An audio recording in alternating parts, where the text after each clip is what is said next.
This is the Groove Guru podcast. My name is Windsor and welcome to episode 4, which is my first solo cast in which I'll be covering the topic of finding self-esteem internally in a world of external feedback. First of all, shout out to my first 3 guests on the podcast, Dylan Howe, Russell Gilbrook and Simon Hansen, 3 very talented drumming musicians who dropped some great stories and wisdom on those episodes. So if you haven't already checked them out, I urge you to go and give them a listen, watch, whichever platform you're on. And I have some great guests lined up for the podcast, and in the process of co-creating those episodes, I wanted to share some ideas that have been percolating recently when preparing for the current Hugh Cornwell band tour I'm on. And this episode will be a solocast to express those ideas. Finding self-esteem internally in a world of external feedback. One of the key things I find makes all the difference in life and performing at my best in musical contexts and more is having a healthy sense of self-esteem. And the topic of self-esteem has been of interest to me and something I've explored quite a bit, and it's also something I've encountered many people, musician friends and students, perceiving an apparent lack of and wanting more of. So I wanted to address the subject from a few different angles here, including professional music work, social media and more.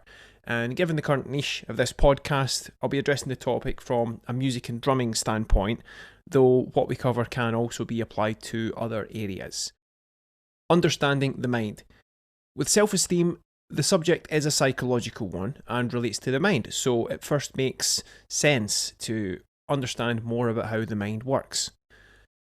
A fundamental principle to be aware of is that whatever we do, we always experience our state of mind, or simply put, whatever our experience of life is, everything and anything, whether walking, talking, drumming, contemplating, being with family, friends, or enjoying a meal, our experience is always where our attention is. And the way we are wired is that we always feel where our attention is. If attention is focused on the negative, the experience feels negative. If attention is focused on the positive, the experience feels positive. Now that's very simple, but also quite profound, so I'll repeat it. If attention is focused on the negative, the experience feels negative. And if attention is focused on the positive, the experience feels positive. Now, the good news is that we can direct our focus to create more of the experience that we want. So the practice of consciously directing attention to look for what we want to experience is very useful. So as a quick experiment, take a moment to look for everything in your environment that is the colour red. And you're probably noticing a few red things now, but how many blue things did you notice? Probably not many, but now you're probably starting to notice some blue things because we've now asked that question. Now, you can use the same functioning of your attention in something called the reticular activating system, the RAS for short, to look for more of what you want, such as things to be grateful for, positive aspects, things you want to improve on, etc.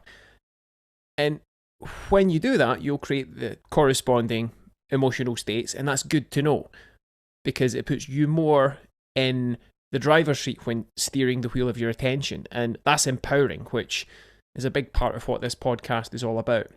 So, directing focus is not just an in-your-head idea. It 100% applies to what you do with the body you're in, the instrument you're playing, etc. And we'll look at that some more in this solocast. Self-esteem. What is self-esteem? Webster's dictionary describes self-esteem as a feeling of satisfaction that someone has in himself or herself and his or her own abilities. And developing self-esteem, it can happen in a few apparent ways. There's external, We can get a sense of self-esteem from outside of us versus internal. We get a sense of self-esteem from inside of us. The way we're wired. The way most people are wired is to feel good and have a sense of self-esteem when they do something that others approve of, which is based on the love we receive as children from parents, guardians. And the first few years of life, most children are loved unconditionally by their loving parents who adore and appreciate their new baby, whatever they do, whether crying, wetting the bed, fill in the blank. And after a few years, that unconditional love the child is used to receiving and feeling can shift to conditional love. For example, parents can withhold love from their kids until certain conditions are met, such as when they tidy their room, do their homework, etc. And with those children naturally wanting to feel more of the appreciation they were given unconditionally in their early years, it usually results in them doing what they can to receive that feeling of self-appreciation however they can. And doing so, they develop a sense of self-esteem based on external feedback, based on conditional love. And that then plays out for the rest of their lives in future relationships. I call looking for a sense of self-esteem outside yourself as having an external reference point for your sense of enoughness. And when the world loves you, great. And if it's withholding love or criticizing you, that can be tricky to deal with for some. Based on such early conditioning, the dynamic of wanting to receive appreciation from others from such an apparent external vantage point will always be in effect to some extent. And I want to present some ways to navigate that dynamic of self-esteem from both external and internal reference points with some specific examples linked to each and things we can do to boost self-esteem in healthy ways. Social media and the trap of externally referencing your self-esteem. Following on from how our prior conditioning has led us to look for a sense of self-esteem and enoughness from external reference points, and that such a dynamic continues to play out, let's explore it in context. And one of the ways this can play out is on social media, which is obviously something that the vast majority of people participate in more than ever, indeed, and obviously including many musicians. And before getting into the self-esteem aspect related to social media, I want to preface this segment with some thoughts on the professional use of social media. In addition to being a great way to connect with people over the world, social media is a great platform in which to showcase your work and business. And if you are a professional musician, I invite you to think of yourself as a business in which you are the product, with social media being one of many tools you can use to share not just your creative output, but to help develop your business. And just like many business and service professionals in other industries do, showing your work online is a way to help create more work via providing a reference point for the quality of services that you can provide. When it comes to creating more business or custom, word of mouth recommendation is indeed a time-tested way that prompts people to look into what a business or service can offer, and certainly applies to the hiring of musicians. Now, pretty much every professional musician I've conversed with or heard speak about how they get their gigs, the most common way is by word of mouth recommendation. And that's true in my experience. Virtually all the gigs I've been asked to do have come solely from that route. Yet, the fact remains that even based on word of mouth recommendation, most people will then want to find examples online of the service they're after to help them clarify in their mind, heart, and gut that it meets their expectations of quality before going ahead hiring the services of that business. So if you are choosing to play the game of social media as a professional musician, a simple recommendation is showing the quality of service that you can offer in professional context. In other words, show your work, much like other businesses do, and to do so with authenticity that's in line with your truth. That is your unique way of expressing what you want to express. And back to the self-esteem part. When it comes to using social media, these days there's an epidemic of chasing likes. And for many using social media, it's as if their connection and self-esteem and self of enoughness is based on how many likes they get on their posts, which makes sense given our prior conditioning in previous years, as we've touched on, with praise and approval leading to that apparent sense of self-esteem and enoughness. And it's led to people jumping through hoops, doing whatever it takes to get more likes and followers, and in some cases paying for that. And musically, social media has led to much varied presentation of what it means to be a musician, with many users using social media to display virtuosity, super chops, stuff to get noticed, and some aiming to develop careers as Instagram stars and influencers in ways not to the taste of many seasoned music professionals, but perhaps that's for another podcast. Anyway, when it comes to navigating the landscape of likes, getting a lot of likes is fine if it happens, but if you equate how you feel about yourself to how many likes you get, then you outsource your self-esteem to something you can't control, which is how others respond to you and your posts. And again, that's an example of having an external reference point for your self-esteem.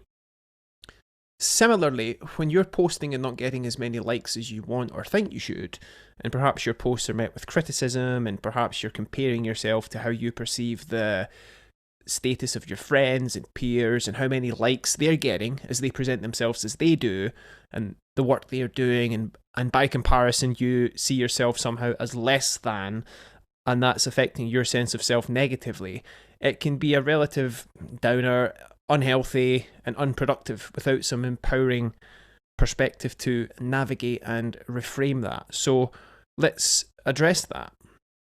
Some solutions. Rather than focusing on what you can't control, let's focus on what you can.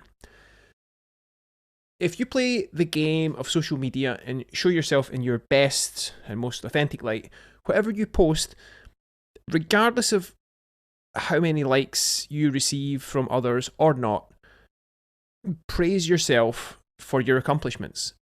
Now, I recommend doing this daily, and it doesn't just apply to what you share on social media if you do, but for whatever it is that you do or create. As a suggestion, every day you can notice things you did that were positive and were better than what you have done before, such as becoming more skilled at something you do, something you've earned through your focus, energy, and action. Developing new positive habits, for example. Musically, it could be improving your time and groove, expanding your repertoire and vocabulary, enhancing your sound, fill in the blank.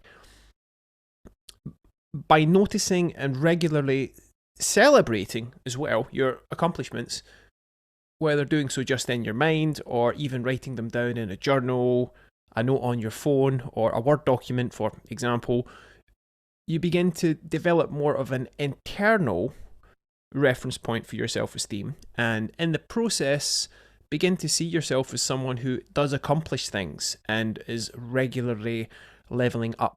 So praising yourself for your accomplishments is recommended. Notice the areas you can do better. There's no positive without a relative negative, and there will always be things that you see you can do better. And going in on this a little bit more, there will always be, to some extent, things that you can't do yet because you haven't prepared enough to meet the demands of that level.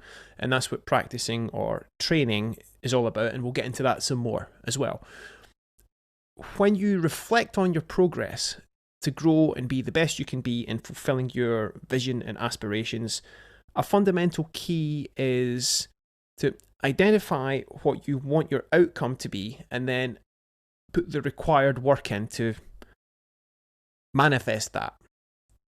It's simple, but that's the way. And if you receive criticism externally as part of this process, and we'll explore this musically a little later, don't just let it in without reflecting on it. Rather, see if there's something in that which you can act on and apply to better yourself and level up your abilities, leading to making more positive contributions in your life as you develop and give your gifts to others. Now, in the process of growing your skills, accomplishments, and success, it indeed takes work. Learning from mistakes and moving through failure, being focused and expanding your comfort zone. And essentially, the more you see yourself making positive progress in your work and meeting and even exceeding the demands of the environment you're in, you grow your self-esteem and confidence, and you're also growing your emotional bank account, which is what leads to the growth of your financial bank account, which relates to working as a professional musician. Another obvious scenario in which the self-esteem dynamic can play out musically is when working as a professional musician. Something I've found useful when developing self-esteem in that capacity is, again, balancing external feedback with an internal reference point. And before we get into that, as some context, professional musicians do what they do born of their love for music. And any musician, especially in their formative years, who receives criticism or rejection for something they do that's so important and dear to them, can take that personally, and that can hurt emotionally. And there's two factors that we'll explore related to that. Now, the first one is placing excess importance on things, and the second is not having a clear understanding of the context they're involved in, which relates to seeing reality not appearing as they think it should based on the expectations that have been placed on it. So let's address these. Importance. Placing excess importance on things often leads to things being more stressful than necessary, almost as if music feels like a life or death situation, and it's simply not. If you're a fighter pilot or a soldier fighting in a war, then yes, that would be a life or death situation, but not if you're playing music as a pro musician. That's not life or death. So if you ever find yourself placing too much importance on things, and in the stress of that, simply try harder, you can get results, which is valid. Yet another solution I've found that can lead to more ease, wisdom, and discernment in the process is playing the game of lowering the importance and raising perspective. Something I've found helpful in accessing an empowering perspective that helps me up my game with music is thinking of it as I would as an observer when watching a movie or show, or when I've played a video game. And this has some very practical applications. To use the example of playing a video game, for those of us who do or have done that, it's something we do to have fun in the spirit of play. If we play a video game as part of the process of having fun and enjoying the experience to the max, we also usually want to level up and master and win the game as best we can, and perspective is intrinsic to that. And we have first-person perspective versus third-person perspective. If we play a game where we're controlling the character from first-person perspective, that is where we're seeing through the character's eyes, the game's usually really involving, which goes hand in hand with our immersion in it. Much like how we see and act through our eyes when playing music and being fully immersed and involved in that process. Though, if we just do that without some detachment and space for reflection, there's some useful perspective we aren't accessing.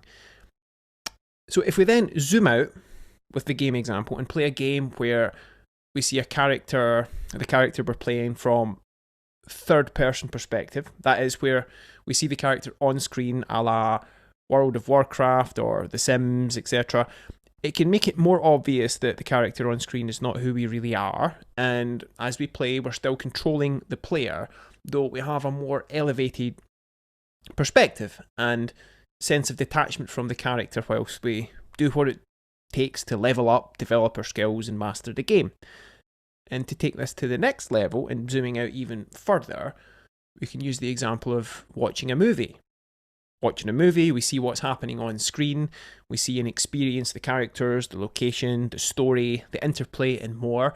And though we can get very into that, there's also a sense of detachment we have which allows us to reflect on what's happening. And something that helps such reflection is that in that scenario, we're not actively controlling the characters on screen when watching a movie or a show. We're merely observing, which frees up our attention to explore various perspectives. So, how does this all work when relating this to the body we're in as we actually show up and make music? Simply put, yes, we have to practice to a level greater than, or at least equal to, what's expected of us, and show up and do the work required as we meet the demands of the situations we're involved in. And reflection is key in that process. And an approach I've found super useful and practical related to the dynamic of external feedback when working as a musician is changing my perspective from actively controlling myself as a player to observing myself as if it was a character on a movie screen. And this helps me create a sense of detachment from the musical character I'm playing, controlling and directing, which doesn't mean not taking the game of music seriously. And related to those examples, video game, movie, having detachment from the character we play can help us give it our all, play after play, for the fun of it. We simply play full out when we play, and we can apply this understanding to playing and creating music, really going for it and creating some great results. And the key is in shifting perspective and developing self-awareness. To elevate your perspective, self-awareness is key.